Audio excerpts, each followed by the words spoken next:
Hello everyone, welcome to Sri Vastralaya. ఈరోజు video వచ్చేసి ఒక కస్టమర్ అయితే బ్లౌజ్ అయితే డిజైన్ చేయించుకున్నారండి విత్ స్టిచ్చింగ్ తోటి. అండ్ స్టిచ్చింగ్ వచ్చేసి బ్లౌజ్ మనకి ఎలా ఉందో అలా అయితే మనకి స్టిచ్చింగ్ చేస్తారు. బట్ ఇక్కడ వచ్చేసి కస్టమర్ అయితే ప్రైస్ ప్రకారం అయితే స్టిచ్చింగ్ అనేది చేయించుకున్నారు. ప్రైస్ తగ్గట్టు మనం డిజైన్ అనేది పర్ఫెక్ట్గా అయితే ఇచ్చాము. అండ్ కస్టమరు ఈ డిజైన్ను తనే పంపించారండి. అండ్ మనం ఇలా టాజిల్స్ కూడా వేస్తాము, మీ అందరికీ కూడా తెలుసు. వర్క్తోనే ఫినిషింగ్ అయితే చాలా నీట్గా ఉంటుంది.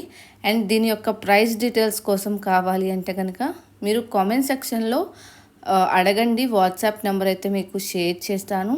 వాట్సాప్లో మీరు డీటెయిల్స్ అనేది అడగొచ్చు. కస్టమర్ వచ్చేసి ఇది శారీలో బ్లౌజే మనకి సెండ్ చేశారు. సెండ్ చేసి ఇలా డిజైన్ చేయించుకొని స్టిచ్చింగ్ అయితే చేయించుకున్నారు. మీకు కూడా ఇలాంటి వర్క్స్ కావాలి అంటే కనుక డైరెక్ట్గా మన పేజ్ని అయితే కాంటాక్ట్ చేయండి. ఇన్స్టాగ్రామ్ పేజ్ కూడా ఉంది, అక్కడ కూడా ఫాలో చేయండి. Please do like our videos and share our videos. Don't forget to subscribe our channel. Thank you.